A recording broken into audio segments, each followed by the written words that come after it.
I'm at the RISKSA stand with the CEO of Santam, the largest short-term insurer, Kirk. Ian, thanks for joining us today. How are you finding the insurance conference? Very valuable, Hannah. Very, very valuable. How was your golf on Sunday? Not too bad. Not too bad. Shot round about my handicap, so I was happy enough. We didn't win anything, but we weren't there to win. We were there to have a good time. What you did win, though, on Thursday was, in fact, 2 FIA awards, and congrats for Best Personal Lines and Best Commercial. What does that do for the Santam brand, and do you think it's going to translate into bottom line policy sales? No, it's a major thing for us. Santam's an intermediated business. It's a comprehensive review of how we operate with the intermediaries, and it's a big test for us. So it's very important for us. It's objective. And I think it helps the bottom line, yes, ultimately, because if we don't deliver to the intermediaries, we don't have a business at all. So therefore, there's no bottom line.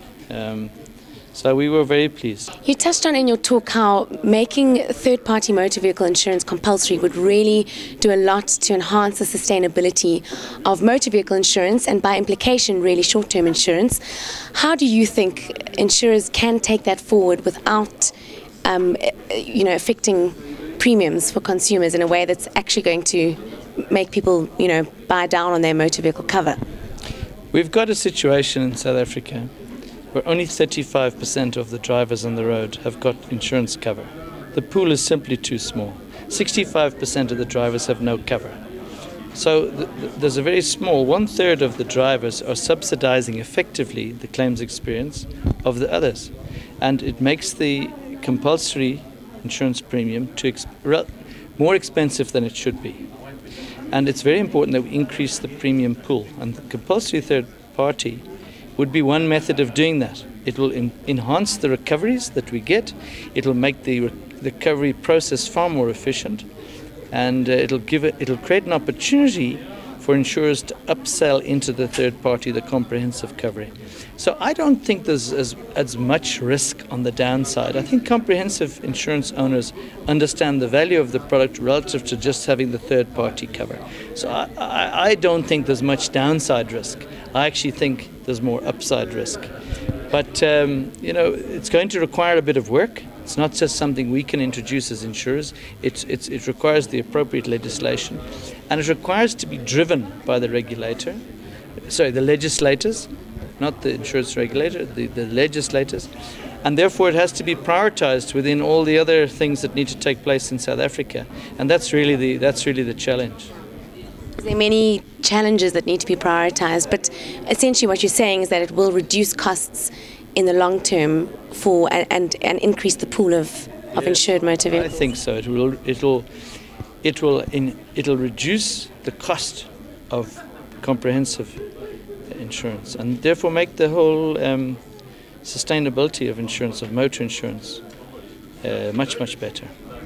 And on the issue of sustainability, and really what's been very topical at this year's conference is regulation, because of course from SAM to TCF, there's a lot of regulation coming at the insurance industry. Some of the feedback from insurers has been quite, sort of feelings of being disheartened and perhaps feeling a bit attacked by regulation. What are your thoughts on, regulation in the insurance landscape, and kind of what sort of business environment are insurers headed for in that regard? I don't think the regulatory burden will reduce. I think we're at a particularly difficult stage at the moment, in large part from the reaction of the credit crisis in 2008, and it's understandable. It's not something that's driven by the South African regulator, we should make that point. It's driven essentially by our participation in the G20. We need first world regulation. So in fairness, I think the regulator here is really just transcribing the requirements from the G20. It's a big burden. I mean, if we were to choose an insurance man of the year, it'll probably be the regulator as the person who has the biggest influence on the insurance industry in the year. I think we're in it certainly for the next 2 to 3 years. It's a difficult situation, and we have, like everything, we have to balance it. There are positives to the regulation. The risk is that the costs just rise. They will definitely rise, The extent to which they rise depends on how we adapt to the regulations and how we can do it efficiently and how practical it is. The regulator does listen, and it's up for us to come across in a proactive space, and not just saying, look, we can't have this regulation, it's too much, the regulatory burden is too much. We can't say that. That's not an option for any of us. We have responsibilities to all the stakeholders, and that's really what the regulator is trying to ensure. So I think the answer is we've got to keep it in balance, but it's a substantial burden, and it comes at a cost, and that cost will be repriced into the business, which will make insurance more expensive. One has to recognize that, but more sustainable. So it's a bit of a trade-off. Like everything. Like everything, it's a balance. But it's a particularly difficult time, so I can kind of understand the comment that is made. It's particularly difficult for the smaller insurers who don't have the resources to deal with all this barrage of regulation. It's a little bit easier for the larger players. That I can understand and recognize that. Do you think on that note we'll see a lot more perhaps mergers among smaller insurers? I think we'll see consolidation, probably from two aspects regulation-wise. Number one is the solvency, Solvency II. That makes it more capital efficient for the large, more diverse players. That's certainly one driver. And the second thing is the overall regulatory burden and the cost impact. So the acquisition cost will rise substantially for the smaller insurers. So that those things could well drive consolidation. They may well drive some exits from the industry.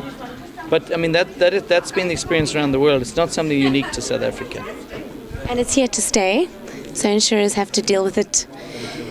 On a more positive note, Santam won a very exciting award last night at the Tracker Party, which is the most innovative ad in insurance for a spoof that I'm sure everybody has seen, the Santam spoof on the Nando spoof of the Santam ad. So congratulations on that award, because I think it's done a lot for just promoting a positive image in insurance, really.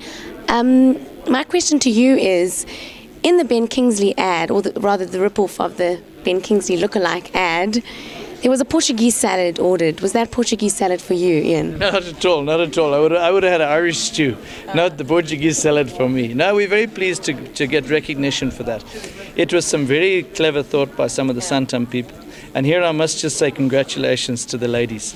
Most of the people who actually dealt with that issue are some of our great ladies at Santam, and they were really on top of their game there. Of course they were, because they're women, you know, and we come up with all the good ideas. Ian, thanks for chatting to RISKSA TV. Enjoy the rest of the conference. Thank you. It's a pleasure.